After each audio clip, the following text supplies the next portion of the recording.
Excuse me, Prof. Aryati, Prof. Narazah, can we start the lecture? Okay, we can start now, please. Dr. Fida.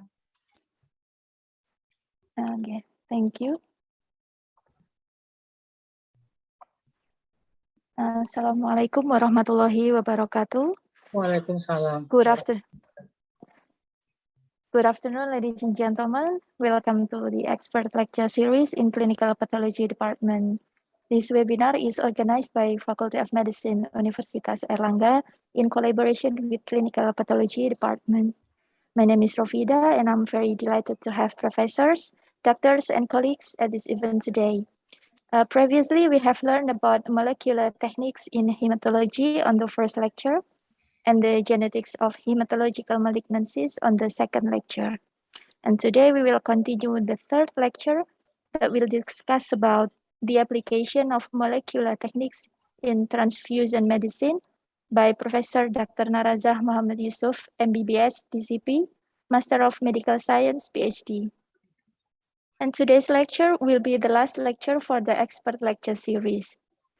Before we jump to the lecture, please kindly see the agenda for today.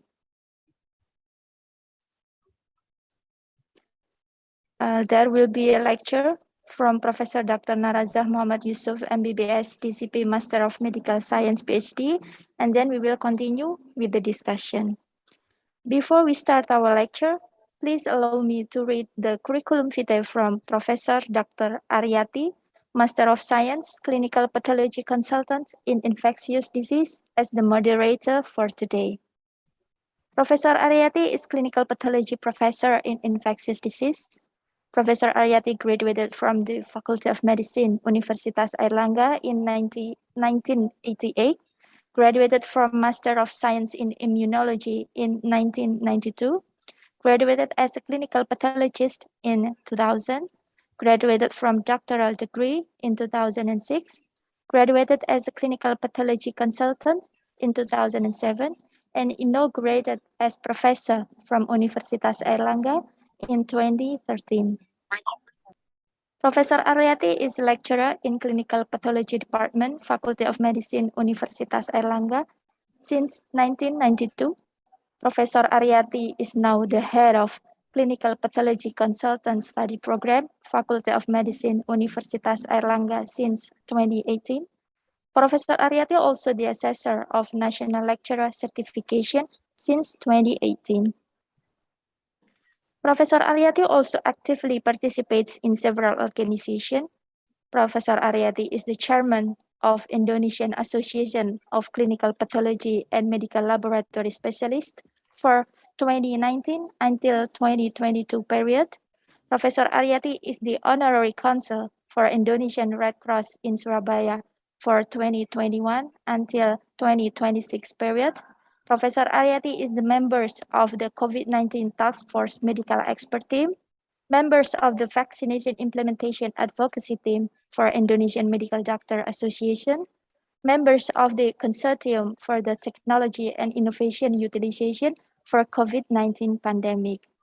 Professor Aryati, time is yours. Thank you, Dr. Fida, for introducing me. Assalamualaikum warahmatullahi wabarakatuh. Good afternoon, Professor Narazah, Dr. Yeti as the head of the Clinical Pathology Department, and also for all the audience. Now, this is the last session from the expert lecture series in Clinical Pathology Department, Faculty of Medicine, Universitas Airlangga. The previous lectures was molecular techniques in hematology, genetics of hematological malignancy, also by Professor Narazah.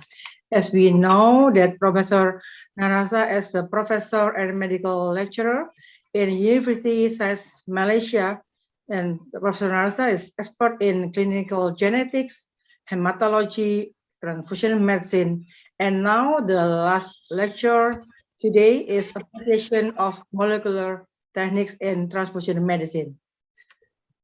Professor Narazah, time is yours. Please. Okay.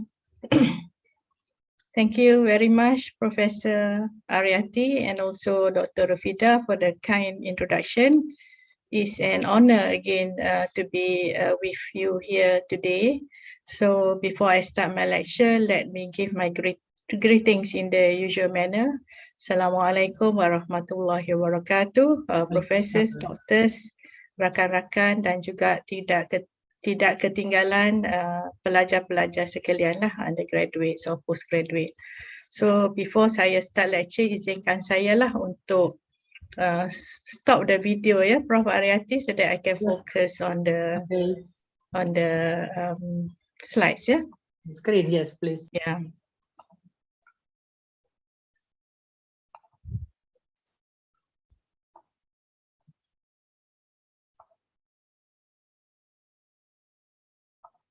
Okay, boleh nampak ya? Sudah terlihat, Prof. Alright, okay. So,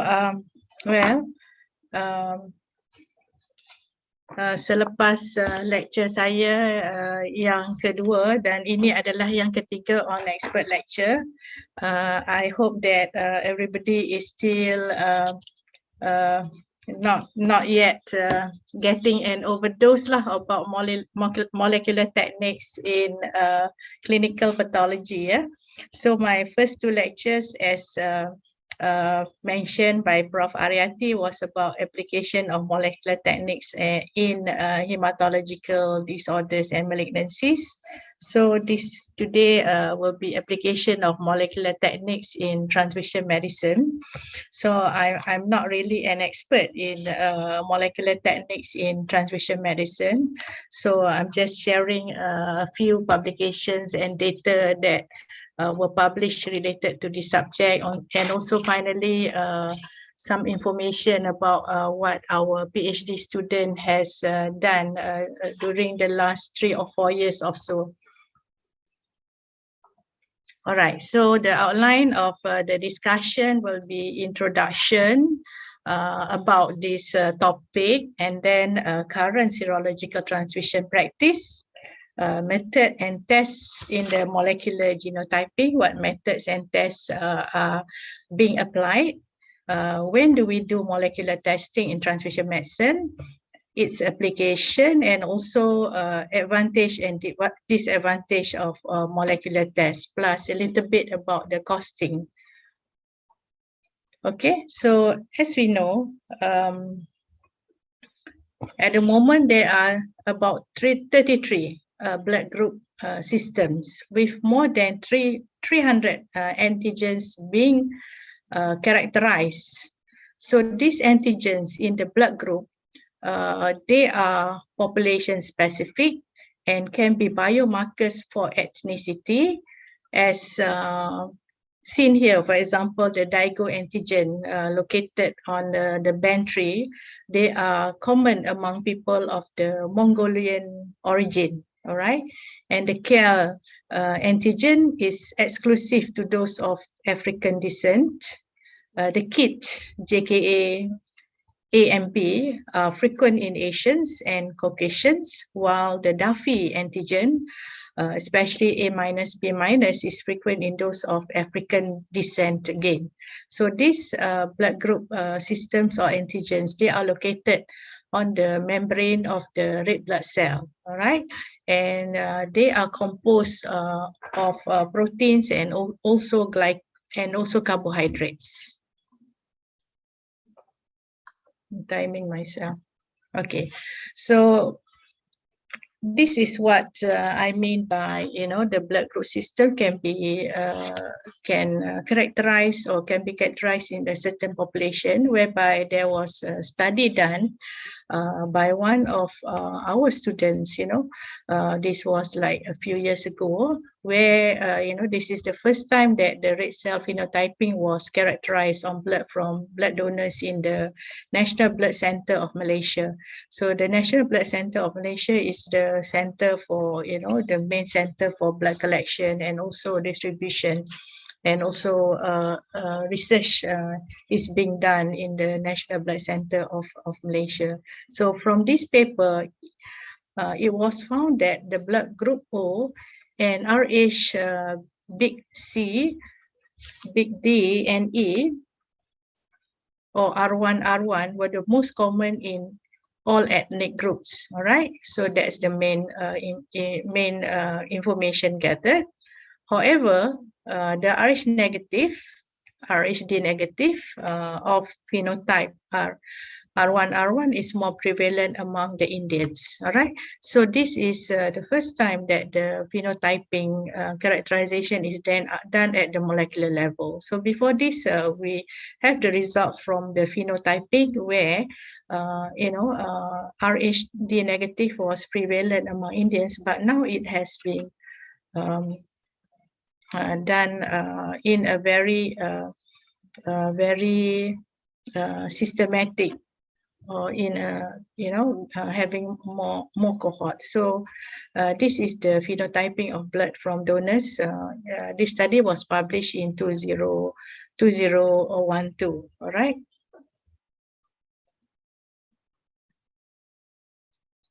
So from here, for the MNSSS system, MN system was also common in Malays and Chinese, while the MM was more common among the Indians. All right. So this is the results of the phenotyping. So this slide shows that blood group are also biodeterminants. What do we mean by biodeterminants? So it's the cell, the individual characteristic of the cell, or individual characteristic of the person that have biological background. For example, the genetics, the family predisposition to diseases, pathology, the health status, the sex, ethnicity, age, physical fitness. So besides all these biodeterminants, blood group are also biodeterminants. And this slide shows the location of the different blood group system on the chromosome. All right, for example, ABO genes are located on chromosome 9, RH genes, KAL genes, Duffy, MNS, Kit-Lewis are located on the various chromosomes as mentioned. So they are located on different chromosomes, all right? And how do we determine the molecular background of blood group alleles? The slide here, example on the top here, everybody knows about the molecular basis, how proteins are produced from DNA, all right? So we have the transcription to initial. Let me get rid of this one first. Okay, from initial transcription, all right, and then the introns are removed, and then the exons are spliced together. Then we have, the mRNA, and then we have the coding sequence translation into amino acids, and subsequently the proteins. All right. So the formation of blood groups also, occur in this. Like any other proteins that are being produced. All right. So from here, we can see that there are different molecular events giving rise to blood group phenotypes. All right. For example, an event in the for the blood group phenotype, there is a promoter mutation. And the mechanism is nucleotide change in the GATA box of the gene, all right? And we can see here that there are multiple events as well. Not only the blood groups are located on different chromosomes, there are also multiple events which give rise to different blood group phenotypes. So again, we see a lot of variations, for example, promoter mutation, alternative splicing, premature stop codon, hybrid genes, and then modifying genes as well, all right? So these are the background of the blood group alleles as depicted here. They can either have point mutation or insertion or deletion, all right? And also you can have gene rearrangements. Okay, so you know, like any other medical or pathological phenomenon, things are not always easy, and things are not always as they seem. All right. The reason why I say here is because, for example, traditionally, blood bank testing reveals the phenotype, that is the observed characteristics, whereby from serology, we observe the reaction, red blood cell reaction with the anti-sera. All right. So these are the antigens. And we also observe the reaction of plasma reaction with reagent red blood cells, which we are testing the antibodies. And as we know, antigens are a collection of epitopes based on the genotype, the actual genes that are inherited. For example, if we look here, ABO phenotypes and the genotypes.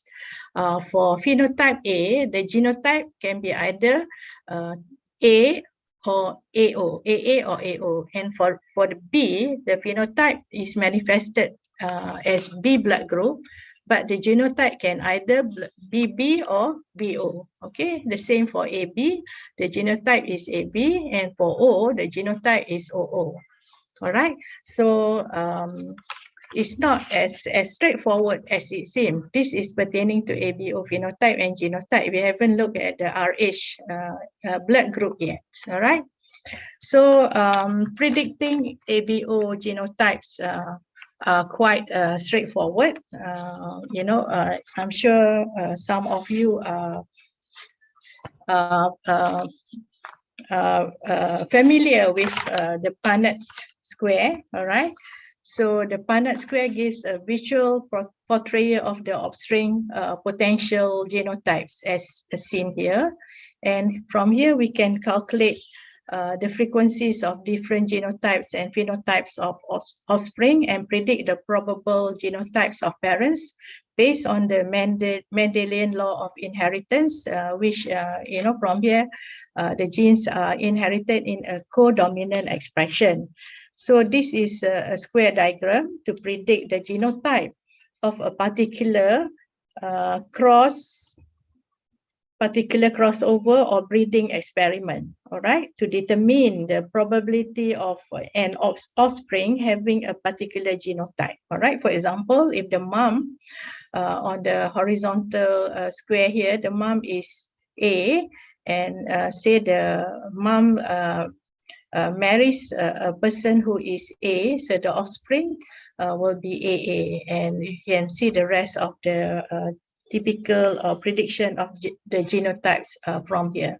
So this is quite straightforward.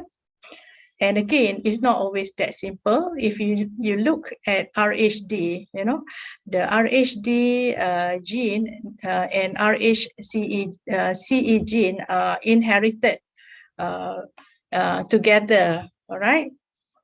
So it's not as easy as, you know, the ABO genotype, all right? You can see here there are many alleles giving rise to many antigens, and also the proteins that are produced is also a lot. Okay, so the detail about genotyping of RH. Okay, the RH is encoded by two genes here, the RHD and the RHCE gene. And these genes are inherited together, all right? They are closely linked and they are highly homologous. And we know that the RHD gene is responsible for the expression of the D antigen, all right? And we can see here that there are multiple genetic events that is responsible for the absence of D antigen, all right? You can have, you know, all the multiple events here. And we know that, you know, the RH genes are located on chromosome 1. Okay, among Caucasians, D negative, RHD negative, is associated with deletion of this gene, RHD gene, all right? while in other population, the Rh or D negative is still intact. All right, the gene is still intact, and this has been observed in other populations outside the Caucasian. So what we mean here is that, in the Caucasians, the deletion of the D gene, RHD gene, is associated with DNAG, okay, RHD-NAG. But in other population, the D negativity, there is intact RHD gene. All right. So at the phenotypic level, there are 54 antigens detected, and at the molecular level, there are 493 alleles detected. And again, we can see that the Rh system is very complex system. Therefore, if we want to know about the profile of the alterations, it is important for us to detect the various alleles that is present in the population. All right. So in current transfusion practice, patients are matched for ABO and Rh only, and only extended phenotype will be provided when the antibody screening is positive. All right. And we know that alloimmunization is a major problem in transfusion practice due to the clinical complications of the patients and the difficulty of choosing a unit of compatible blood product. And also, alloimmunization can lead to increased turnover time for finding matched blood and increased risk of transfusion reactions if we are unable to solve the antibody that is present. And this in turn will reduce the available pool of compatible blood for transfusion in subsequent crises. Okay, there's also increased rate of transfusion and subsequent iron overload if the patient has alloimmunization.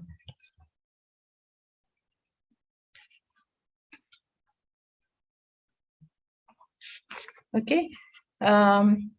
This slide shows the limitations of antibody-based typing. For example, just now we see that serology, the antibody-based typing is only done for ABO and Rh, and only subsequent phenotyping is done when the patient has positive antibody on screening. All right. So these are the limitations of antibody-based typing. So at the moment, as we know, and we have been using antibody-based typing in the, in clinical transfusion medicine for more than 50 years. All right. So this is the method that have been used. All right. And commercial antibody reagents for ABO and Rh, plus about 18 other common blood group antigen specificities are available. For example, the D, C, E, and the rest. All right. And we have been relying on this, but there are limitations of the antibody-based typing. For example, there's no typing reagents for many more clinically significant antigens, as we'll see afterwards. And also the sensitivity and specificity of antibody reagents can vary, and typing for extended or minor antigens is challenging to make it automation, because simply because the carrier protein and the carbohydrate are often part of the transmembrane complexes. All right, so it's quite challenging to test using antibody to test for the carrier protein, which are located on the transmembrane complexes. Also, recognition of the antigenic epitope often requires the native conformation to be maintained. All right, so these are some of the limitations of the antibody based typing. Okay, so we have lack of automation for more than ABO Rh. There's also high cost for reagents and labor, and lack of specificities as well. And routine typing is again, routine typing is limited for to ABO and RHD. So these are some of the limitations of using serology as a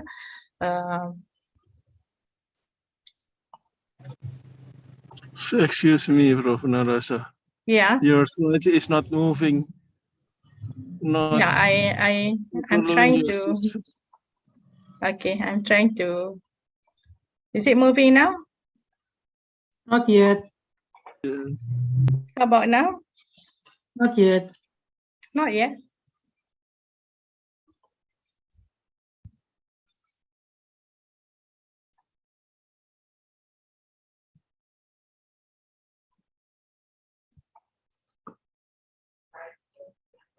Prof. Narazah, maybe Yeah.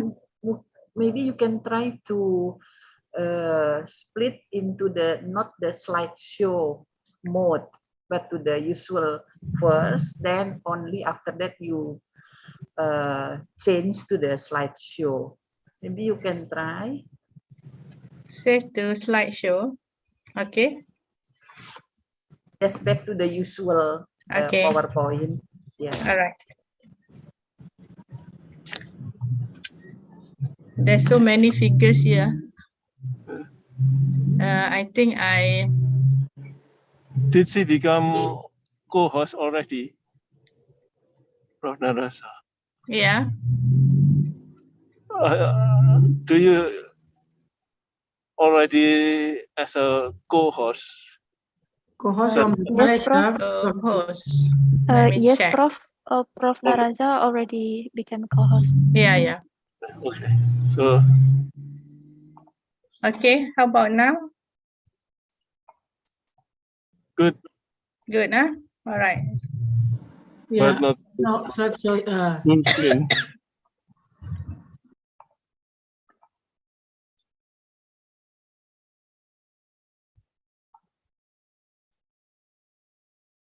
Not yet in the full screen. Yeah.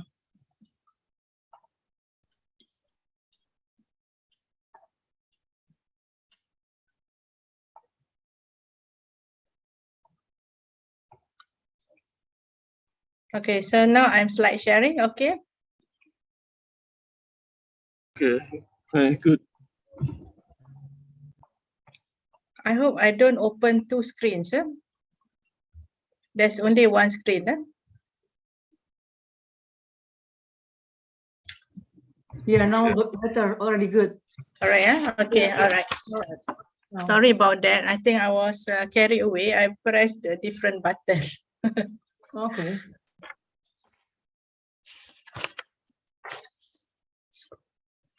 So molecular genetic testing, or sometimes we call molecular immunohematology, is the detection of molecular genetic basis of antigen. And we know the limitations of the serological methods that are widely used in the blood bank, which they not always determine the phenotype. So genotyping is an important complement because it allows us to predict the phenotype with high frequency, all right, from the DNA. And red blood cell genotyping predicts the antigen phenotype of the red cell by analyzing the portion of DNA or SNP that codes for red cell proteins and antigens. Just a little bit about SNP, or single nucleotide polymorphisms, because these are the basis for detection of red blood cell antigens. All right, so SNP is the most common type of genetic variation, all right? And each SNP represents a difference in a single nucleotide. For example, SNP may replace the nucleotide cytosine with C with the nucleotide thymine, all right? From you can see here. In a certain stretch of DNA. So this is a single base pair change in the DNA sequence, all right? They occur normally throughout a person's DNA, all right? and they occur almost once in 1,000 nucleotides. And at the moment, there are more than 100 million SNPs in populations that have been identified. Most SNPs have no health effect, and most commonly, these variations are found in the DNA between genes, all right? But some can act as biomarkers. For example, they can predict response to drugs, toxins, predict risk of disease development, and track inheritance of disease genes within a family, all right? So this is the basis of the blood group formation of the various blood group systems in the body. All right, so a little bit about copy number variant or CNV. So as opposed to SNP, CNV is a structural variation. It's a stretch of DNA which is either duplicated, triplicated, or quadruplated. And if the stretch of DNA is duplicated or triplicated, for example, and if they include genes, and if these genes are involved in functions that are sensitive to the dosage, a consequence can occur to a patient. And this will be manifested as in terms of the disease risk, all right? So that's the difference between SNP and CNV. And we can see here, the table shows the molecular genotyping of blood group antigens, all right? So it shows the different single nucleotide polymorphisms responsible for formation of the blood group antigens, all right? So, it involved, for example, in the KEL system, the symbol, the chromosome location, and this is the nucleotide change, which causes amino acid change, and the specificity of the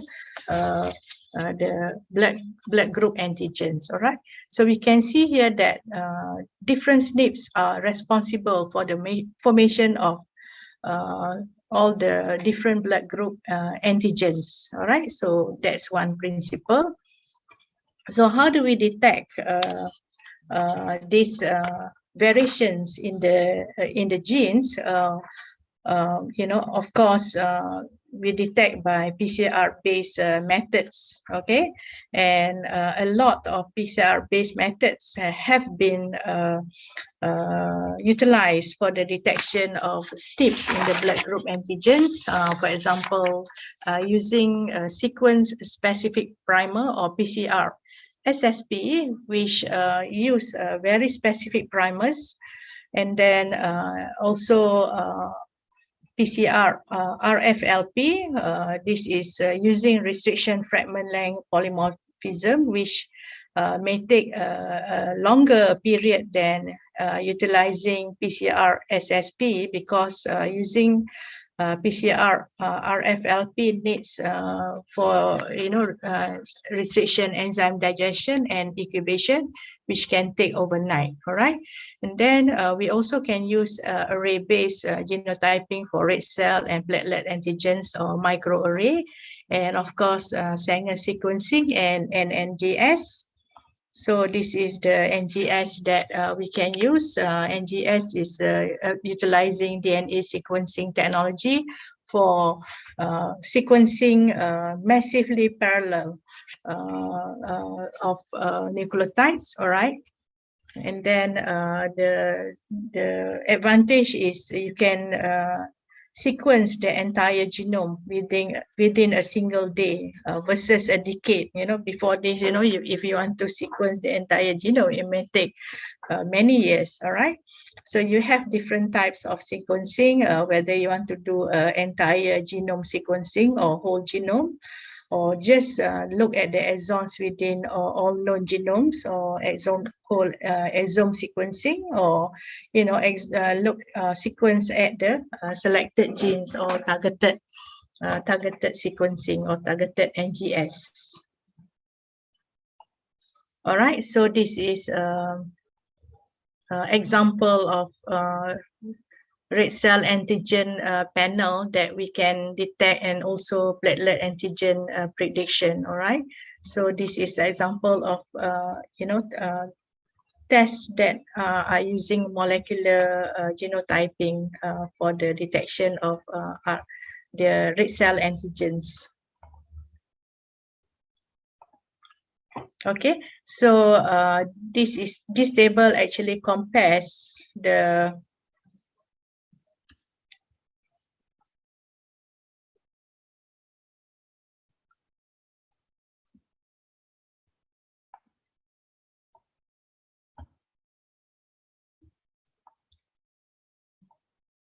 this table actually compares the advantages of molecular typing over the serology test. All right. So for molecular typing, there is a computerized interpretation and data entry into a patient or database high resolution, high throughput, for example, and as opposed to molecular typing of red cell antigen. Phenotyping is a very subjective test, and labor intensive. All right. Molecular typing does not require special agents. All right. And phenotyping requires use of reliable anti-sera. All right. And then molecular typing can type any antigen with known molecular basis. However, phenotyping use many anti-sera only for clinically significant antigens that are not available. All right. And then for molecular typing, we can use transfused red blood cells or red blood cells coated by immunoglobulin, which can be accurately typed. Whereas for phenotyping, the transfused red blood cells and IG coating red blood cells may interfere with the serological typing. Okay. So molecular typing can predict with high level accuracy fetus at risk of hemolytic disease of the fetus and newborn. All right. Whereas for phenotyping, it is an indirect indication of a fetus at risk of HDFN. All right. And DNA can be obtained from different sources of cells, whereas for phenotyping, red blood cells are required. Zygosity can be accurately determined, but for phenotyping is restricted to determine the zygosity only. All right. And for weak expression of antigens, you can identify the variants. All right. Whereas phenotyping, there is a limitation where they can't detect weak variant antigens. And last but not least, molecular typing can characterize partial and weak D types. And phenotyping cannot differentiate for partial and weak D. Can you see my next slide? Not yet. Not yet. Not yet, huh? Yeah. Cell molecular typing and phenotyping. Okay.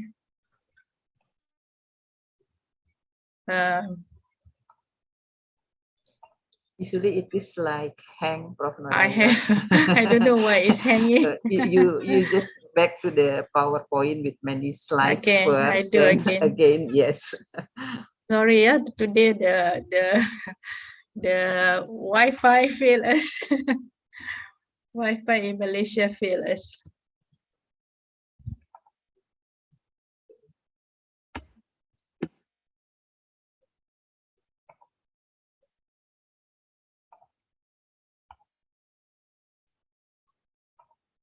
Okay, how about now?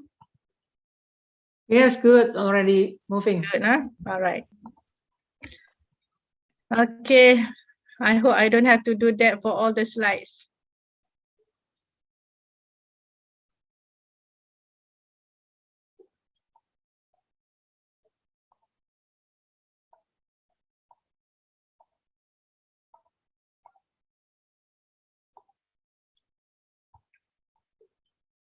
I think it can happen again. Maybe if I share the slides with Dr. Rofida and Dr. Rofida control from there. Is it okay? Yes, Prof. Yeah, It's okay, Prof. it's okay. So excuse me for a moment. Yes, okay. I will Yes, just Prof. share the slides with Dr. T. Is Dr. T here because I have her email? Yes, Professor. Okay, Welcome, I'll share the Marina. slide with Dr. T Yes. then. Just a Yes, second. Yes. So Dr. Thea will share the PowerPoint. I will share to Dr. Rofida, Prof. So Dr. Rofida can remote from the Okay. Sutomo. Yes. Okay. Wait for a moment, Prof.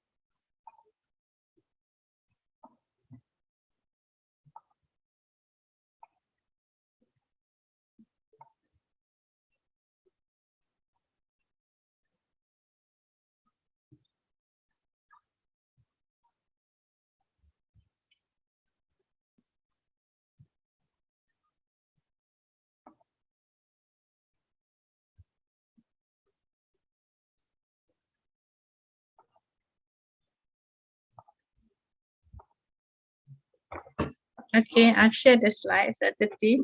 Dr. Tia, Yes, Professor. Wait you a have minute. received? Yes, Prof. Already. Yeah, all right.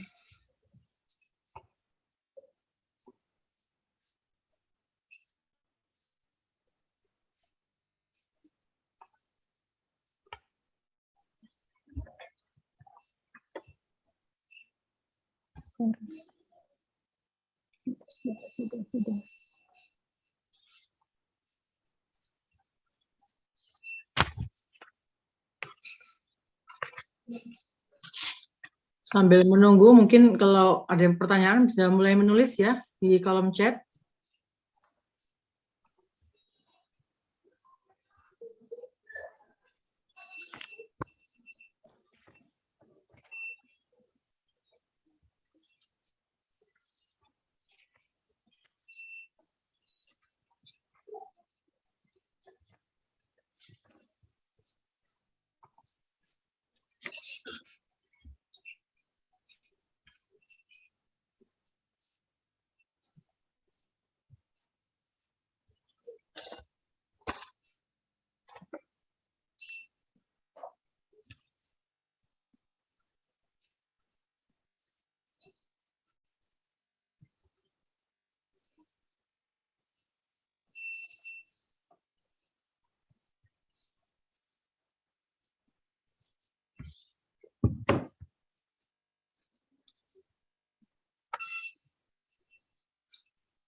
Boleh kah?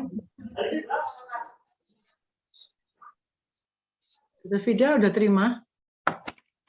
I'm sorry, Prof. I cannot access through the link.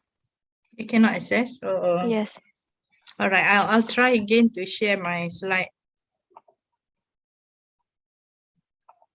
I think it's okay if Professor Narazah, you can share from the whole slide, but not from slideshow screen. I think it's okay. Share from whole slide. Yeah, from the whole slide. Okay, I try again. Sekarang, okay ke? Yeah, okay. Yeah, good. All right.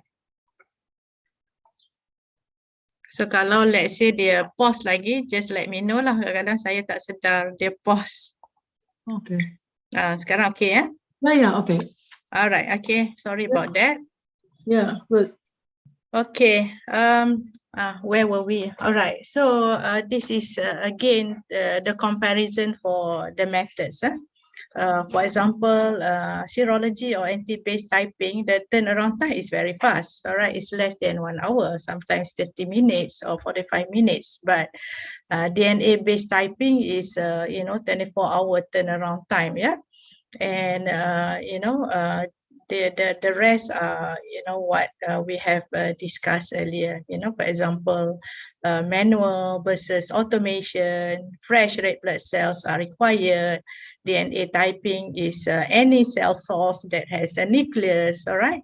And antibody-based typing, you can use existing equipment, but for DNA-based typing, you have to use specialized equipment. Not only that, but the environment must be special, all right? And for the antibody-based typing, there is, direct detection of antigen expression, whereas for DNA-based typing, we have indirect but predicted antigen expression, all right? And antibody-based typing can interfere from transfused red blood cells or bound immunoglobulin G. But as opposed to antibody-based typing, DNA-based typing, there's no interference at all from transfused red blood cells or bound immunoglobulins, all right? However, for antibody-based typing, there's no reagent for some clinically significant antigens, all right? And DNA-based typing has the advantage because you can type for any antigen whose genetic basis is known, all right? And antibodies typing, as mentioned earlier, cannot detect weak or variable antigen expression. They can be missed, all right? And whereas for DNA-based typing, you can detect weak antigen expression. Okay, and of course, antibody typing has low resolution, but for DNA-based typing, high resolution is possible. Okay, so now we have, we have earlier seen the advantages, disadvantages, the difference, between serological and antibody-based typing, and also the limitations. Let's see some of the indications for molecular typing, all right? So for blood donors, we can use the molecular typing for mass screening for multiple antigens and those with high prevalence antigens. These are for the blood donors. Also in the blood donors, we can identify antigen negative donors when typing antisera is not available.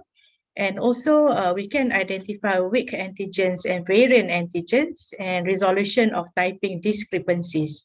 So these are for the blood donors, the indications of molecular typing for blood donors. What about for the patients or transfusion recipients? We can utilize in molecular typing to see the red cell phenotype that is needed, where serology typing is not possible due to recent transfusion or positive direct antiglobulin test. Okay, and also for transfusion recipient or patient, we can identify the variant antigens.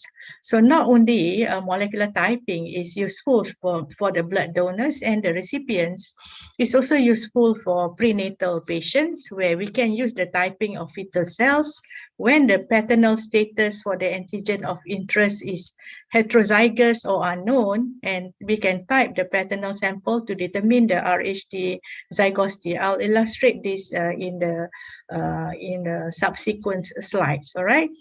So for the mass screening of blood donors, blood typing for mass screening and multiple antigen. As we can see, we have seen earlier that expression of many clinically significant antigen is determined by the SNPs or single nucleotide polymorphisms. And detecting these SNPs can predict what the red cell phenotype is going to be as an alternative to serological typing. And multiple SNPs can be included in a single assay, allowing for efficient screening for multiple antigens. Therefore, molecular typing is definitely suitable for mass screening of blood donors, because we can include a lot of multiple SNPs in a single assay.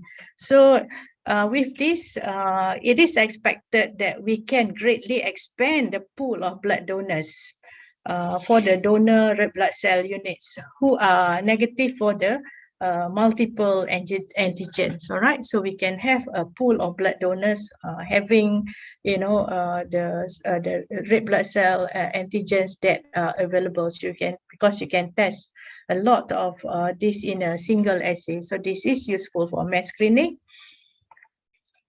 And as seen by the paper here, there is, already done where multinational prospective study was done in the development and validation of universal blood group genotyping platform. All right. So in this study, what was being done is, the British and Dutch blood donors were tested, DNA was extracted and genotyped on genome-wide array, and the array and the donor record antigen types were compared and put in a database. So they designed a DNA genotyping array capable of typing almost all known red cells and platelets and also HLA leukocyte antigen. All right. They evaluated the array using DNA samples from England and Netherlands and compared the inferred antigen genotyping results to those on the donor record. So the results showed almost 100% concordance of more than 100,000 comparisons between antigen genotypes and previous typing results. It's also found that genotyping increased the total number of antigens typing results available. All right, and dense typing results greatly simplifies the challenge of finding compatible blood for complex patients. All right, so that's the advantage of utilizing genotyping for red blood cell groups. Okay. What about in multiple transfused patients?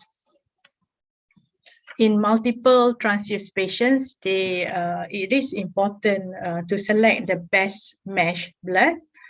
So knowledge of blood types in a transfused patient is important since it is part of the antigen-antibody identification process.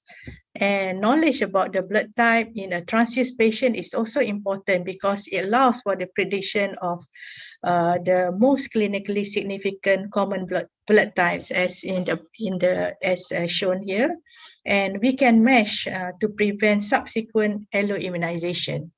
All right, and we know that agglutination tests have limitations when patients are multiply transfused or have the red blood cells already coated with immunoglobulin. So the presence of donor red blood cells in the peripheral blood often makes red blood cell phenotyping by agglutination techniques being inaccurate. So where does red cell genotyping come into play here? So blood typing in multiple transfused patients is useful.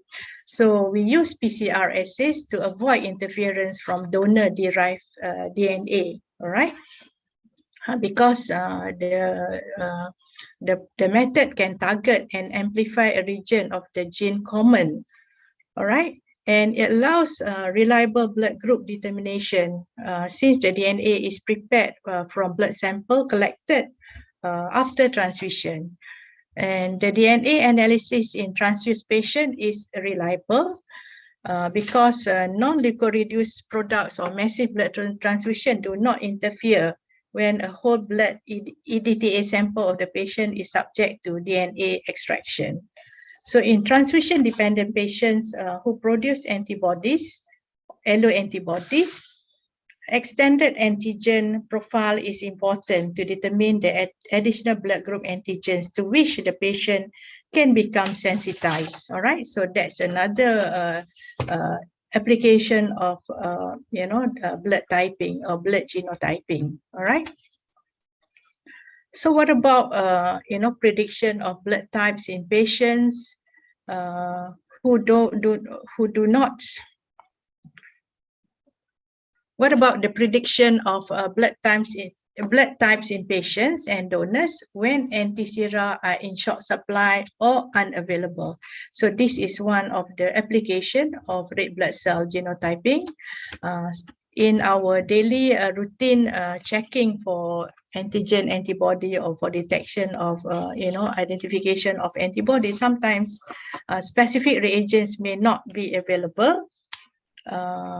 This can be due to low prevalence and high prevalence antigens. And agglutination tests depend on the availability of the specific and potent reagents, but these are not available for many blood group antigens. For example, the DOMROC molecular testing. All right. So it's also related to blood types for which anti-sera are in short supply, sometimes of poor quality and only present in reference labs. All right. So anti-sera are in short supply or unavailable in these two situations. So as we have seen, typically the case for anti-sera in the DOMROC, where in the DOMROC blood group, which was first discovered in the 1960s, I think. So in the DOMROC blood group, they have anti-DOA, anti-DOB. And in this blood group, the blood group system is available in certain populations, for example, in Japanese, Thailand, for example. So this, molecular testing has surpasses the heme agglutination typing for detection of this particular blood group, because DOMROC blood group polymorphism is DOMROC blood group is very polymorphic, and detection of single SNP is robust for those in this blood group and reproducible, okay, rather than serological testing. All right, so the DOMROC blood group system, they can have a prevalence, can be useful as genetic markers, but because the paucity of reliable anti-DOA and anti-DOMROC A and anti-DOMROC B has prevented this potential from being realized. All right, so there is a restriction of the reliable anti-sera for this blood group. So the ability to type for the DO alleles at the DNA level can be tested for cohorts from different populations. So we need to test this because in population where the blood group system is prevalent, the antibody has been implicated in causing hemolytic transfusion reactions. So we can see here that the utilization of red cell genotyping has superseded, especially in the DOMROC detection of the DOMROC blood group system. Okay, so we can see that the prediction of blood types in patients and donors where anti-sera are in short supply or unavailable, molecular genotyping of red blood cell is useful. Okay.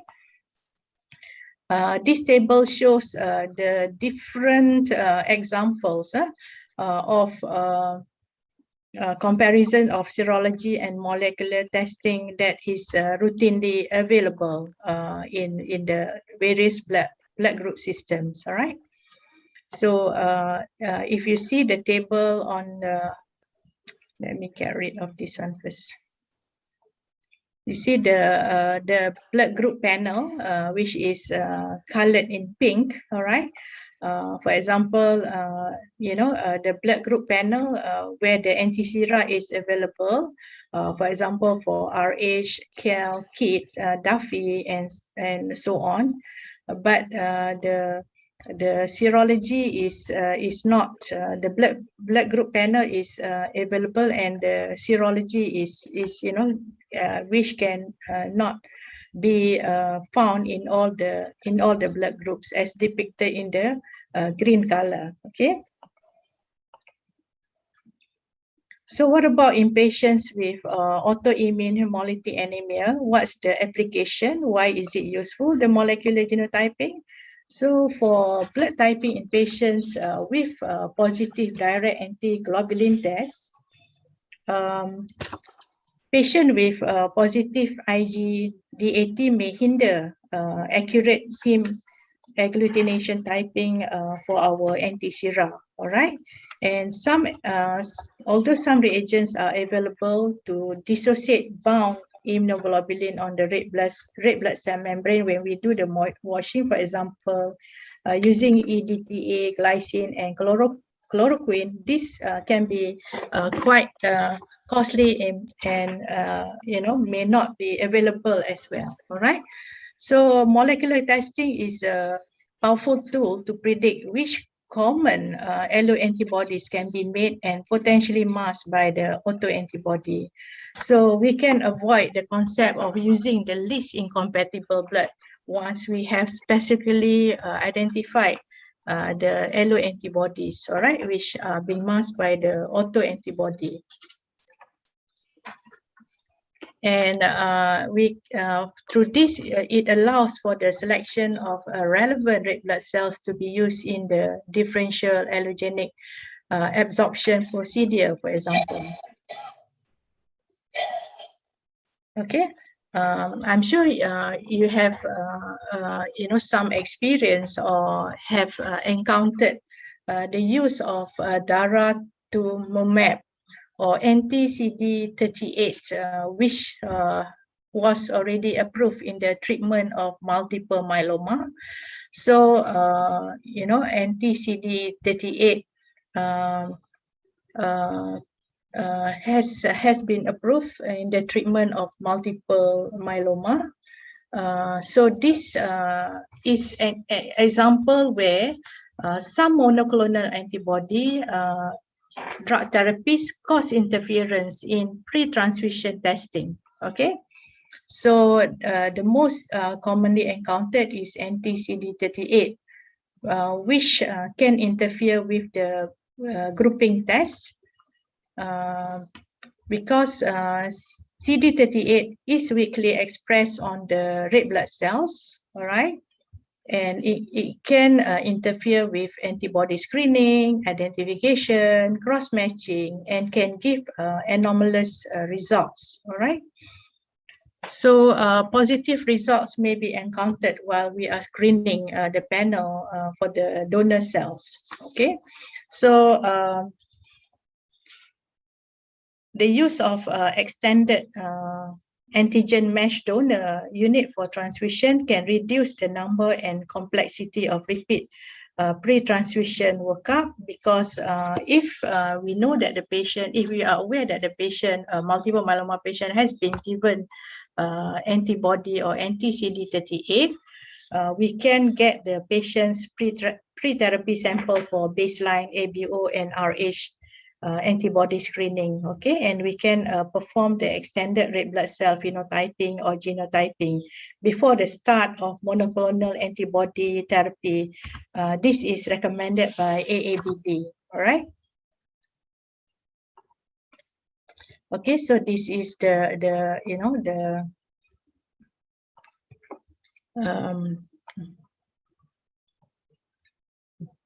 indirect Coombs test from a daratumumab treated patient. Okay, how typical indirect Coombs test can be affected in a patient treated with anti-CD38. Right, so you have the red blood cells, and then we have the patient serum containing the therapy, the monoclonal antibody, and then the daratumumab will bind to the CD8 that is present on the red blood cells. When we add the Coombs reagent, there is agglutination, giving a false positive indirect Coombs test. Okay. So next we come to the utilization or application of red cell genotyping for paternal zygosity testing. All right. Currently, the serologic testing for red blood cell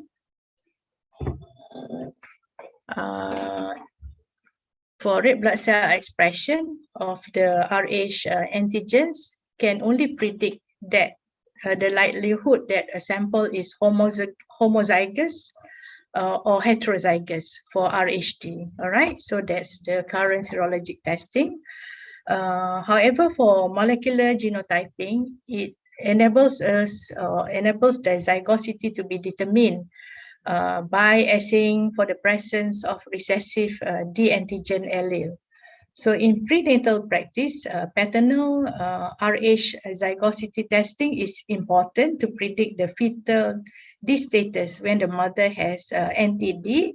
So we can see here, if the father is RHD homozygous DD or DD positive, if the fetus is D positive, all right, so the fetus need monitoring during the pregnancy, and if the father is heterozygous, the type of fetus should be determined to prevent invasive and unnecessary testing.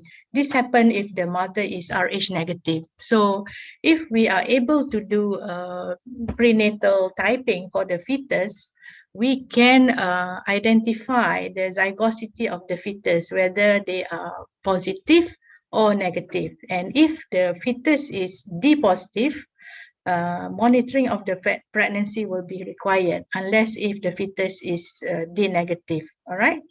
So if the fetus is,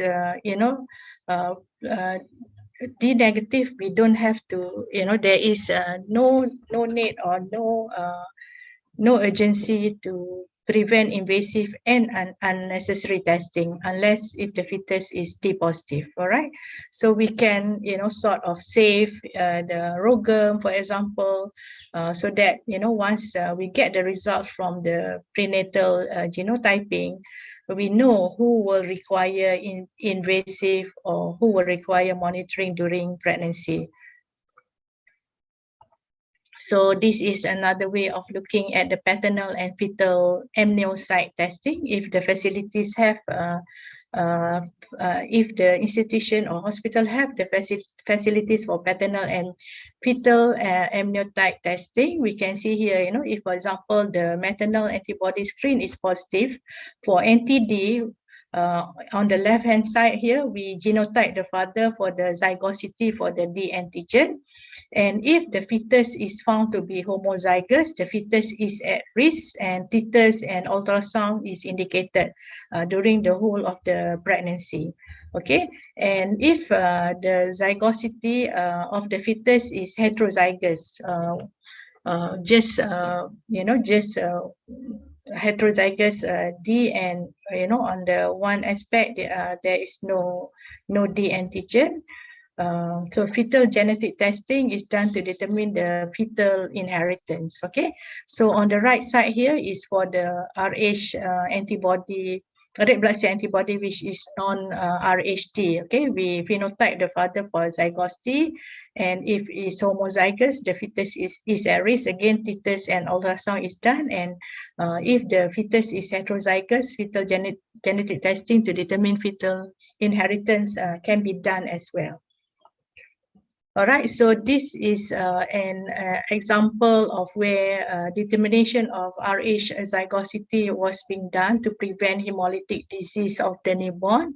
So what they did in this study is they assessed the prevalence of Rh heterozygosity rates in phenotypically Rh positive mothers using two different genotyping techniques. All right. So they found that women with husband having homozygous Rh positive are likely to have all the fetus RHD positive, and hence not require molecular technique like fetal blood group determination from maternal plasma. While 26% of women whose husband are RHD positive by serology and heterozygous for RHD deletion by molecular methods require fetal blood group determination from the maternal plasma. Hence, knowing the Rh zygosity of the husband, fetal blood group determination from maternal plasma is required.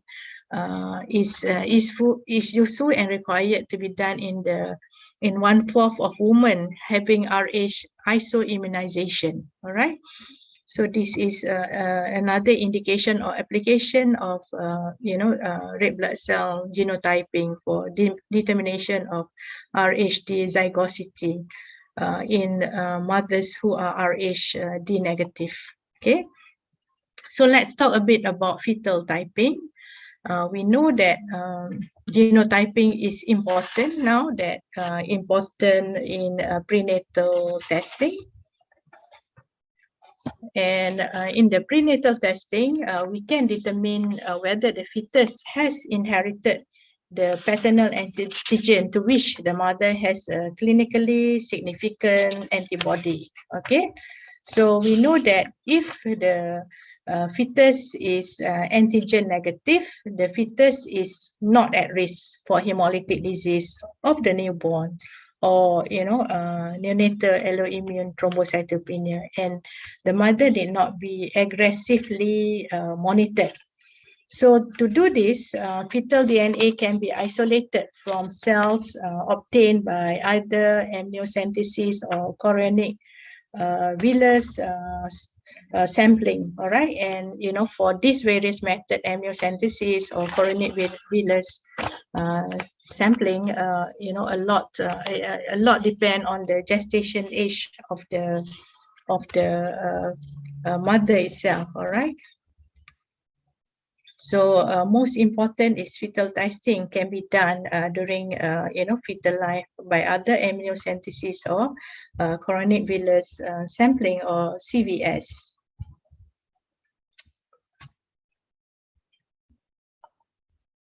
Okay, so alternatively, people have discovered that cell-free fetal-derived DNA is present in maternal plasma or serum by approximately 5 weeks of gestation, which has allows maternal plasma to be used as a source of fetal DNA. So fetal DNA, by looking at the, taking the maternal plasma, enables for us to avoid invasive methods. All right, so it enables non-invasive prenatal diagnosis, also it enables fetal sex determination. All right, and also enables testing for paternally inherited single gene orders as well. And fetal DNA is, as you know, are derived from apoptotic syncytial trophoblasts. All right, they increase, fetal DNA increases in concentration with gestational age, but following the delivery, it is rapidly cleared. Okay, so this is illustration to show the non-invasive fetal DNA testing. All right, you can get the cell-free DNA in the placenta, and the cell-free DNA can be found in the maternal plasma. All right, and then we can get the maternal plasma and can use conventional or real-time PCR using primers to genes that are unique to the fetus and not present in the mother. Okay, and we can detect the PCR-based products corresponding to the fetal-specific genes such as Rhd antigen. So this is non-invasive way of fetal DNA testing. All right. So there's a nice paper explaining the fetal blood group genotyping from DNA from maternal plasma, which is an important advance in the management and prevention of hemolytic disease of the fetus and the newborn. All right. So since the discovery of fetal DNA, the technology of detecting an Rhd gene can now be provided as a diagnostic service for DNA for D-negative pregnant women with NTD. All right. So once you have determined the status of the fetus, they can establish whether the mother requires antenatal NTD prophylaxis or not.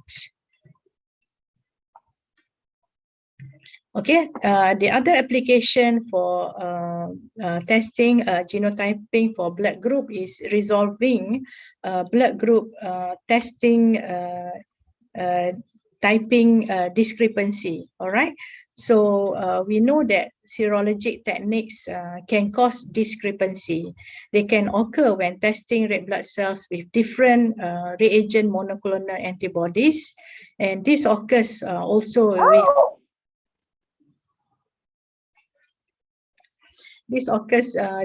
discrepancy occurs also with D-typing. And we know that there are more than 100 different RHD genes are known, all right? And they may include 50 that encode different forms of weak D. Approximately 40 of that result in expression of partial D antigens, and several RHCE genes that encode D epitopes on the RHC protein, okay? All right, so similar to D-typing, the different monoclonal antibody clones are present in the manufacturer's reagents that can act differently, all right, with A and B subgroup of red blood cells. All right, so for resolving blood group typing discrepancy involving blood group typing, there's a typo here, okay, for resolving blood group typing discrepancy, for example, in D antigens, there are different monoclonal antibody clones present in manufacturers that can act differently, react differently, all right? So they can cause discrepancy not only because of the different manufacturers' production, but also can occur because of differences in the methods, for example, tube test or solid phase, antibody clone itself, and the variability of the antigen expression. So this can be resolved with genotyping.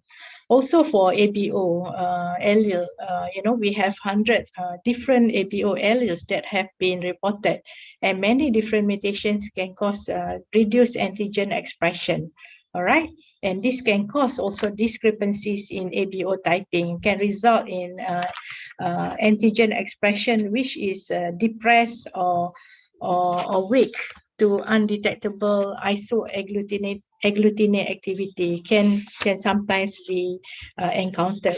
So in conclusion, genotyping is useful to resolve apparent ABO and RH typing discrepancies.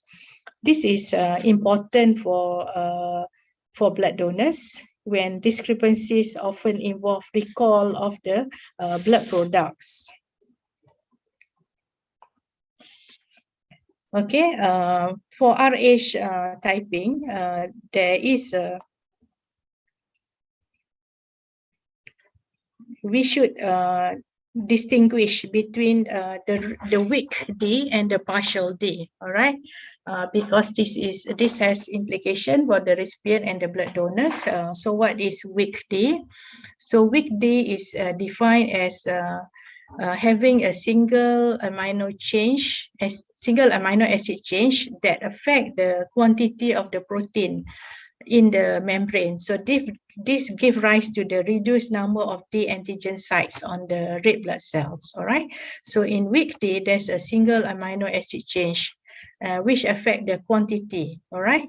And the end result will be the number of D antigen sites will be reduced on the on the red blood cells. Whereas for partial D, what happens in partial D? Partial D have amino acid changes that alter the D epitopes, or often are hybrid proteins with portions of the RHD joined to portions of RHCE. All right.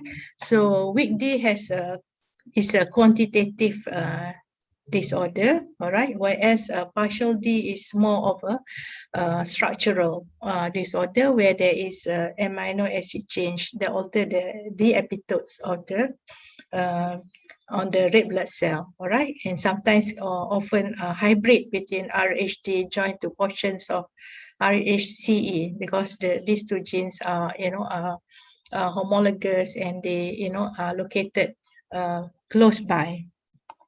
So, but we must know the difference between the difference and the outcome of the weak D and the partial D. Okay. So the distinction between weak D and partial D phenotype is important because the latter make NTD, meaning that partial D phenotypes make NTD. Okay, and routine serologic typing reagents cannot distinguish between these red blood cells. However, genotyping strategies that sample multiple regions of RHD can discriminate between the weak D and the partial D phenotypes. Okay, so we see here that, again, the application and usefulness of using genotyping for the RHD weak and the partial RHD phenotype is useful for the distinguish between these two groups. All right. And then next we come to detection of high incidence, detecting patient at risk for production of antibodies to high incidence antigen. All right. So we know that alloimmunization is a serious complication of chronic transfusion, especially in patients with sickle cell disease, which require long-term transfusion support. All right, and many transfusion programs attempt to prevent or reduce this risk and incidence of alloantibody production. All right, so therefore, the patients before transfusion, they are antigen matched for D, C, E, and K, and other blood groups. Okay, but in this patient, variant RHD and RHC genes are common in the African blacks and individuals of mixed ethnic backgrounds. And the prevalence of RH alleles that encode altered DC and E antigens in this patient group explain why some sickle cell disease patients become immunized to RH despite conventional RH antigen matching. All right. So these antibodies often have complex high incidence in RH specificities, and it can be difficult or impossible to find compatible units. And importantly, in this group of patients, genotyping can identify patients who are homozygous for variant RH alleles and at risk for production of alloantibodies to high incidence RH antigens. Okay, so we can see another paper that shows the efficacy of RH genotyping matching for transfusion support in sickle cell disease patients. All right, where RH alloimmunization remains a challenge for these patients with sickle cell disease. And here it shows that RH allele frequencies overall 29% of RHD and 53% of RHCE alleles are altered in patients and African American donors. Okay, so again, the results suggest that prophylactic RH genetic matching for patients with sickle cell disease is feasible, especially when you have a donor pool comprising of African Americans, okay, and optimize the use of existing minority donor inventory. Okay, so besides for the use of genotyping for red blood cell determination of the blood groups, the antigens, for the red blood cell antigens in the blood groups, we know now that molecular viral screening has been utilizing genotyping for blood donation. All right, so for example, infected blood donations are can be detected at an earlier stage when they may not have been detected previously using antigen or antibody detection. All right, and infected donations are therefore less likely to enter the blood supply and increase donor and increase the patient's safety especially. So the introduction of nucleic acid testing on blood donation has become a requirement in many services, organizations, and countries. And by amplifying the viral nucleic acid to detect the actual virus, the net testing has reduced the window period of the infectious agents, making the blood supply to be safer. Okay. So this slide actually summarizes again as a revision the advantages of molecular technique in transfusion medicine. Its sensitivity is sensitive because it utilize amplification methodologies, which is useful in increasing the sensitivity of target for the identification of target molecules. And then is specific because molecular methods minimize false positive tests by targeting the specific molecule of interest. Turnaround time in comparison with standard traditional culture methods, molecular methodologies usually offer better turnaround time from receive to result reporting. All right, but this does not apply for all techniques. And application, broader application can be found with molecular technologies such as infectious disease, genetic testing, forensic, drug resistance, and tumor marker detection and monitoring. All right, these are disadvantages of molecular technique if we apply to transfusion medicine. Again, we know that it can be costly. All right, the equipment and reagent cost can be, can prohibit us to some labs. All right, but as the molecular methods become more standard, the cost can be potentially decreased. So to avoid that, sometimes labs consider sending the specimens to reference laboratory in terms of personnel requirements, depending on the lab accreditation requirement and testing methodologies. Some personnel may not be qualified, so they need to have training to be competent to perform the molecular testing. And also for lab space requirement, the physical requirement, molecular amplification methods require a dedicated space, which may not be available in some clinical labs. Okay, so this is a result, just sharing a result of our PhD student who look at the molecular basis, utilize the molecular basis of RH blood group system in the Malaysian population. All right, so the results showed that the RH phenotypes and RH genotypes showed heterogeneity. So this study aimed to characterize the RH genes and frequency of various RH genotype among blood donors. So it's found that the genotype and phenotype showed heterogeneity, which is not surprise, all right, considering the RH blood group, and also significant association with ethnicities. And very important finding that it shows discrepancy in the allele C and E between phenotypes and genotype results. This is a concern for the safety of the blood donors. Okay. So this is in detail the results of the study.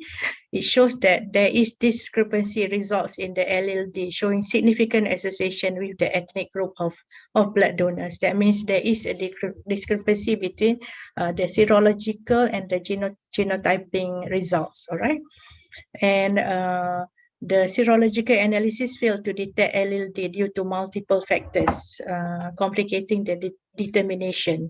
All right, so this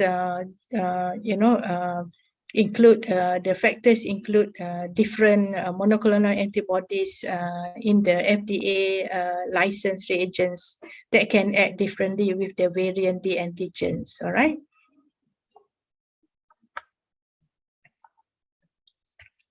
So even though this study involved a small number of samples, despite this, a variety of different variant D genotypes and mutations were found as well. All right. So the last part of this presentation is comparing the cost effectiveness analysis of phenotyping and genotyping. I quote a paper from this original article from Hematology Transfusion Cell Therapy.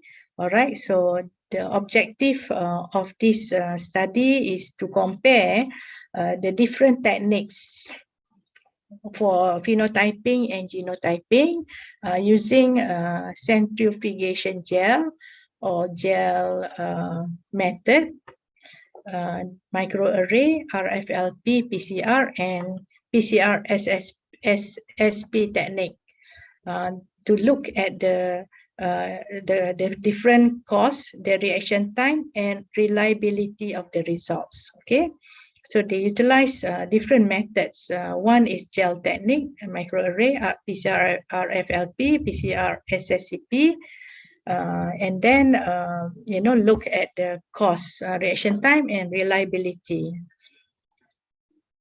So the methods they use the RHCE, KIT-KEL, and Duffy blood group to determine the approximate cost of each technique. All right. So they look at the data, the time required for the development of each reaction, and data for micro reactions also were obtained. The results of phenotyping and genotyping of 16 samples, okay, very limited 16 samples only, but they were compiled in a spreadsheet and compared.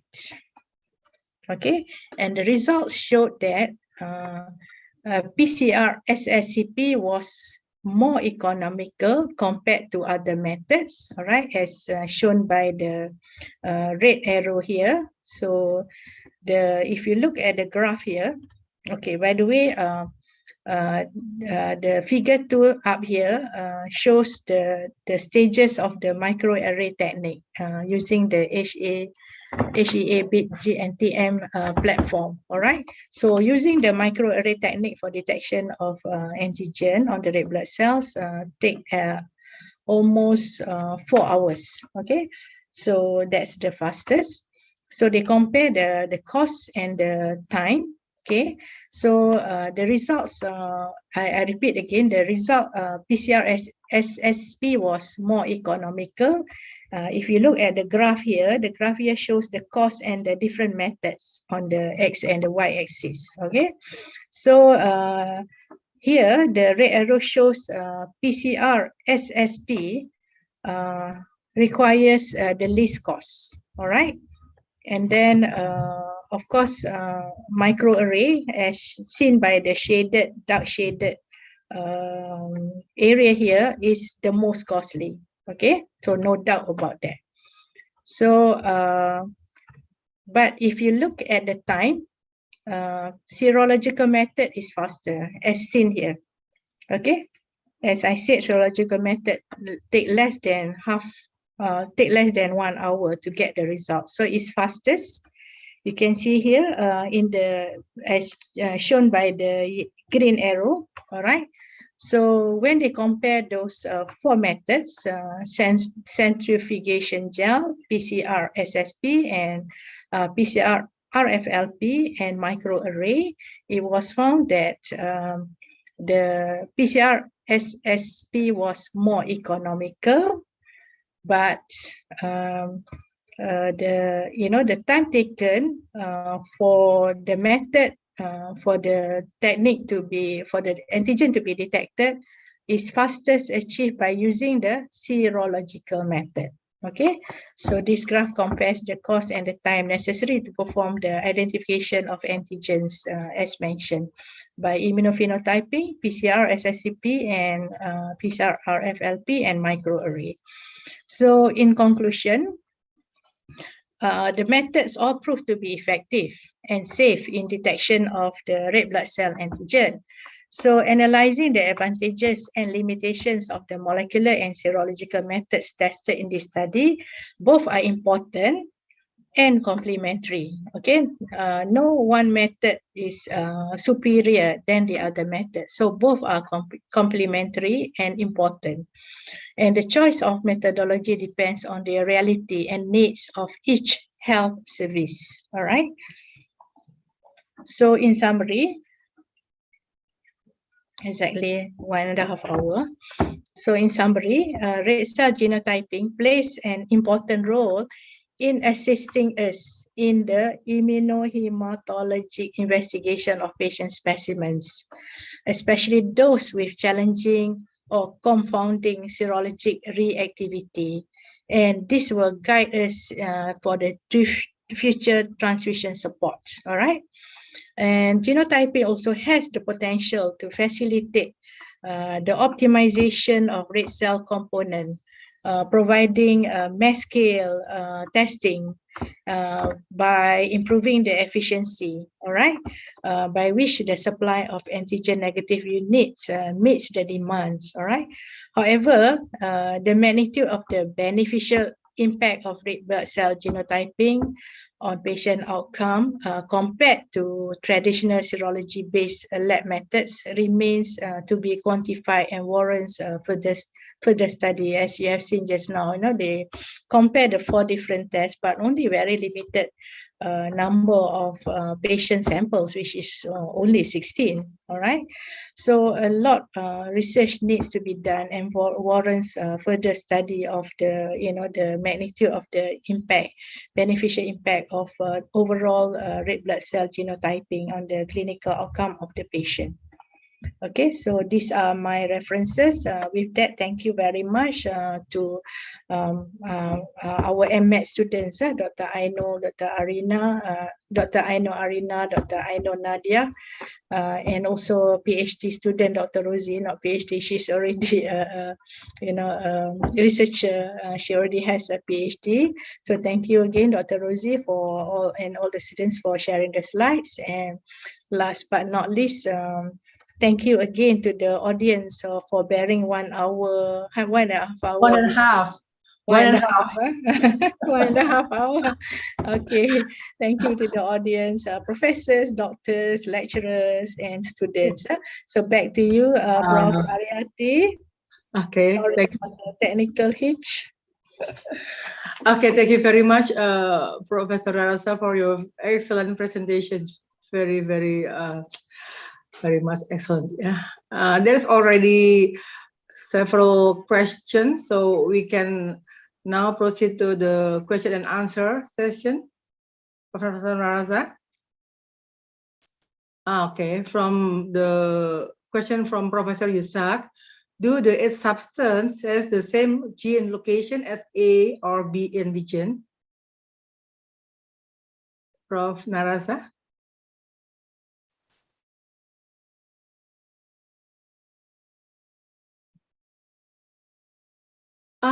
Professor Narazah, you still in mute. I cannot. Okay. All right. Sorry for the again my apologies for my own mistake for muting. Okay, Prof. Yusoff.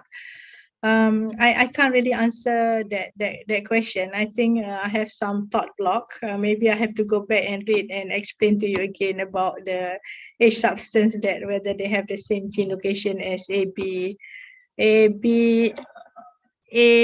or anti what? Antigen. All right. So Prof Yusoff, 1,000 apologies for this about the H substance. I'm totally forgotten, actually, thought block. Minta maaf ya, Prof. Yeah.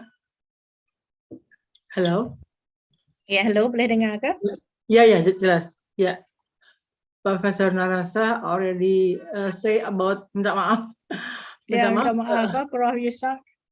Saya kena baca balik ya. Oke. Thank you, Prof Narazah, Prof Yusoff. Mungkin nanti akan dijawab lagi kalau sudah jelas. Ya, insyaallah. Okay, thank you. And the second question from Dr. Betty Tabunan. She is the head of Red Cross Hospital Red Cross and Sutomo also. The question from Dr. Betty about, my first question have answered from your slide completely, but I want to ask another question about thalassemia patients. Yeah, Dr. Betty asked about hemolytic disease of the newborn, but Dr. Betty, when she wrote, still not yet until the Prof. Narazah still not yet say about hemolytic disease of the newborn, but after that, Dr. Betty say, oh, it's already the answer I already know. Yeah. And now the second question of Dr. Betty, that the thalassaemic transfusion dependent have many variation gene mutations. What is the purpose of molecular typing for transfusion therapy in thalassaemic patients? Okay, thank you, Prof. Betty, for the question. I don't know if I understand the question right, but nanti Prof. Betty bagi feedback lah. So if I'm not mistaken, what you want to ask is whether what's the advantage of knowing the typing, doing molecular typing for patients that are going to have transfusion therapy, right? Yeah, Alright. Okay. Especially in thalassaemic patients. Yeah, thalassemia patients. Okay. Thalassemia patients, especially the ones that require, multiple transfusion, transfusion dependent thalassemia patients, they usually fall under the category of the earlier classification that we use, major, severe thalassemia major. Okay, they can either be homozygous beta plus, beta not homozygous, or in other part of in our part of the world, especially in Malaysia. I don't know for Indonesia. We also have coexistence or co-inheritance of hemoglobin variant E together with the beta thalassemia gene. So a group of these patients have manifestations like transfusion dependent beta thalassemia. That means they require blood. They have major clinical problem. Okay, severe manifestation lah. Of course, not forgetting the complications of transfusion as well. So this patient, as we know, they require a lot, multiple transfusion. So they may be exposed to antigens that we have not really detected. So they can have alloimmunization. All right. So when you want to find a subsequent blood for this patient, you find that there is, reaction in the antibody screening. So to prevent all this, that's why as a baseline, once we have diagnosed patients to have transfusion dependent thalassemia patient, baseline investigation is to do a complete phenotyping and genotyping of these patients, because if you don't have the baseline information, then later on, they can have, alloimmunization, and then the blood group antibody, the blood may not be compatible. So this is where, again, if you have facilities for genotyping, it's good to have a complete genotyping as well. But of course, places, we have limited services for this. So I hope, Prof. Betty, I hope that answers your question. Dr. Betty, is it already? Yeah, thank you, Prof. Welcome, Dr. Betty. Okay, thank you, Professor Narazah. And the third question, Dr. Nini Sukartini is a clinical pathologist from University of Indonesia, also asked about Prof. Narazah. Thank you for nice and clear presentation regarding the blood group genotyping that has more advantages. Has Malaysia already done this test routinely for blood donor screening? Aside from the cost issue, how many cases or donor actually we can get, so that maybe we can get more donor or prevent the incompatibility reaction with this test? Thank you. Okay, long question. Okay, Dr. Nini, blood group genotyping is available, but not in all hospitals, only is available in the National Blood Center, Pusat Darah Negara lah, which is located in Kuala Lumpur, and this is a reference center lah for all cases where they have problems with cross-matching, for example, in identification. So I can safely say, generally is not available in Malaysia except for in the National Blood Center. But of course, they can be overwhelmed as well. So this is like referral case-to-case basis.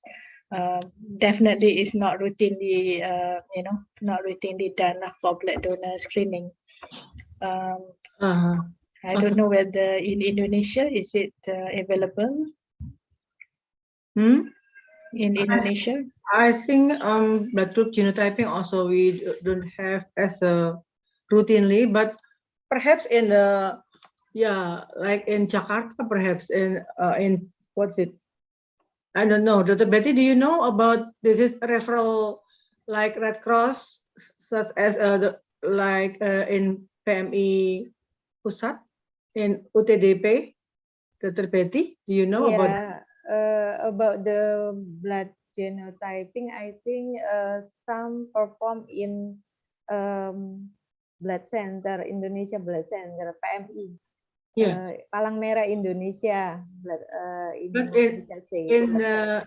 UTDP, in the central Red Blood Cross in Jakarta. Central Blood Cross. Yeah. But not, I think, not ready for all of blood center, only for the Jakarta Blood Center. So it is not referral blood center.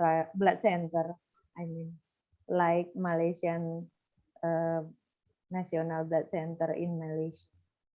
In Malaysia, Professor Narazah, do you have a referral Red Blood Cross like you said in Kuala Lumpur? So from USM can send to referral.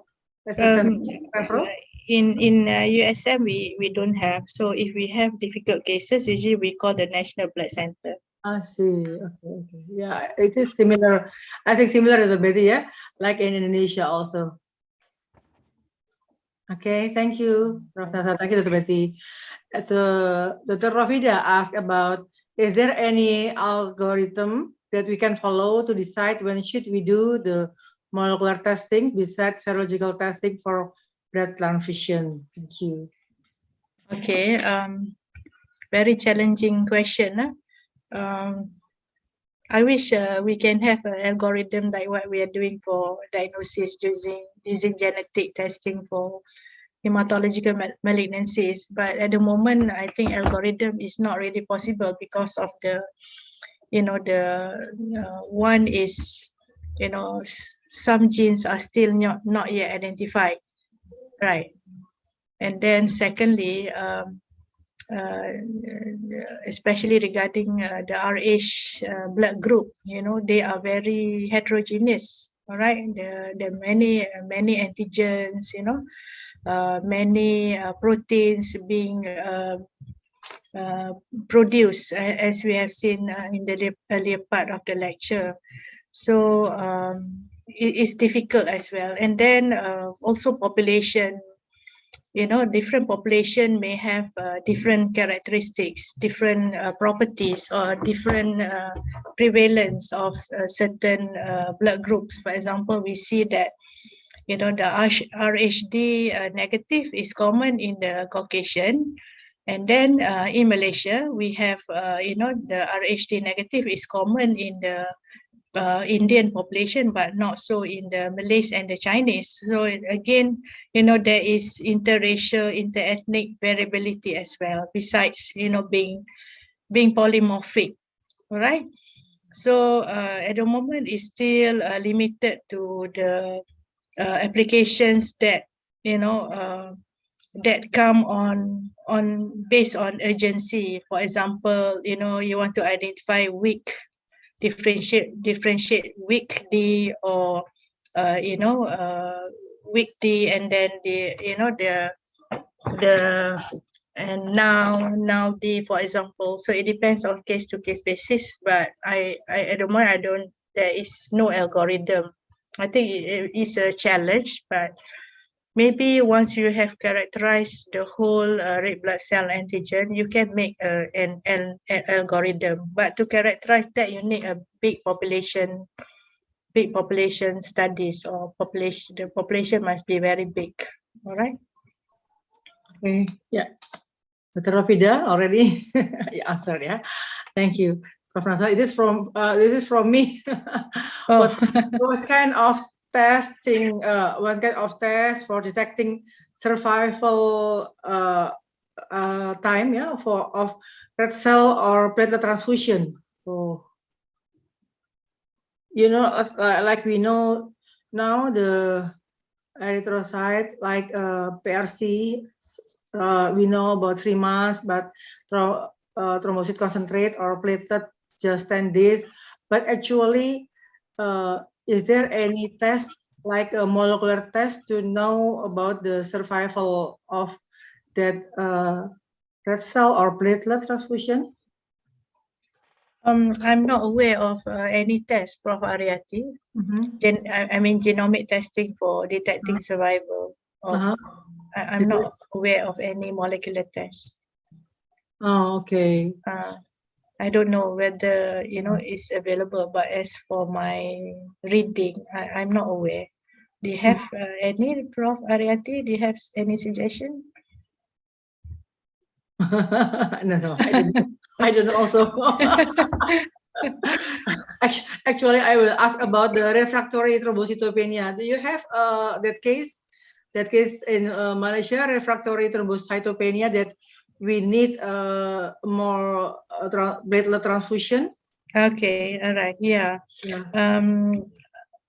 Our patient is very small, but I know that it's the same thing with the National Blood Center. They can do platelet phenotyping in the same place as well. For refractory, refractory thrombocytopenia. So again, it's available in the, in reference centers again. To know about the this has been like this for the last 2014, almost 10 years. National Blood Center has always been the center, the reference center. The service has never expanded to other hospitals. It's okay. Yeah. But the last question, may I ask about the infection transmitted through blood transfusion? Yeah. Do you use already with a molecular test, like PCR test, or still use also serologic, like for hepatitis B, hepatitis C, or HIV? You already use for a molecular test? Or we are using for the HIV, hepatitis B, C. Yes. Still mix serologic and also molecular, or already use only NAT. Or using NAT only for HIV, hepatitis B, C. B and C also. Yes. And for what is another? I mean, serology for syphilis. Yeah. Malaria also. Malaria, some places test, but some places do not. It depends on the whether the place is endemic or not. Endemic or not? Yeah. My place, we don't test for malaria. Just anamnesis, just from the questionnaire. Okay. Thank you very much, Professor Narazah. Thank you very much. Dr. Narazah already, is it 3 o'clock? So, Professor already present about what is the advantage and disadvantages, and disadvantages about the serologic and molecular testing. Also include phenotypic and genotyping testing for transfusion medicine. So we already heard about all of the lecture, and the last lecture is about application of molecular technique in transfusion medicine, and Professor Narazah already mentioned about that. Very interesting and very excellent. So already the time was already And now we can take a picture, Dr. Rafida. Thank you very much, Professor Narazah, for the lecture. And also thank you for all audience. Thank you also for the who asked about the questions also. And now we thank you for all audience. And now we will have take picture or Dr. Rafida. Okay. Yes, thank you very much, Professor Aryati. Yeah. Wassalamualaikum Narazah. warahmatullahi wabarakatuh. Waalaikumsalam warahmatullahi wabarakatuh. And now we will have a photo session. Please, all the participants can open the camera.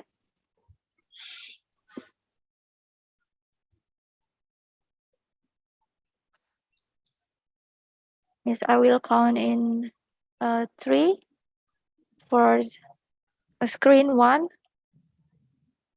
1, 2, 3. Yes. For the screen 2.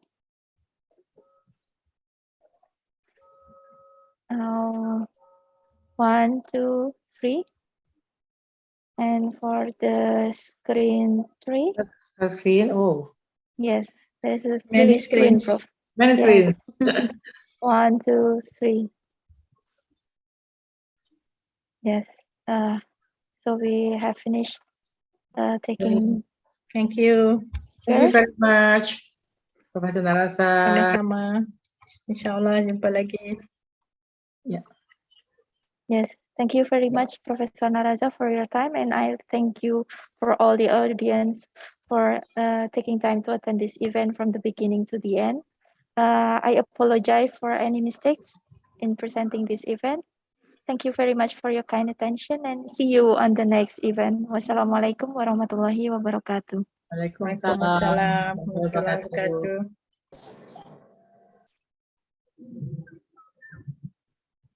Excuse me, Prof. Narazah.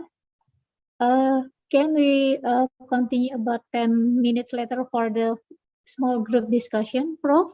10 minutes from now?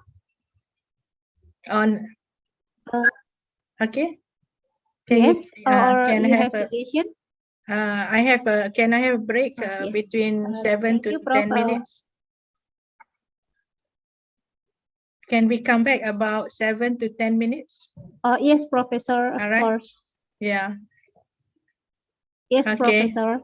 Yeah. Of course. Maybe Yes. Thank you, just 5 Professor. minutes. Yeah, just 5 minutes. Give me 5 minutes. I need to open the door. Somebody is at the door. Okay, I'll come back inshallah 5 minutes. See you. Thank you. We'll close the Zoom and I will open later. Yes, Prof. Sorry, Dr. Rafida. Sorry, Prof.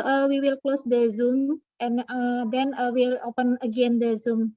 Yeah. Okay. The same link. Same link, Prof.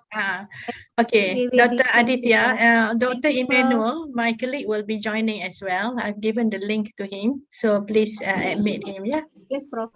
All right. Prof, I'm already in, Prof. Oh, okay. All right, Emmanuel. Yes, Prof. Yeah, give me 5 Thank you, minutes. Prof. Yes, Prof.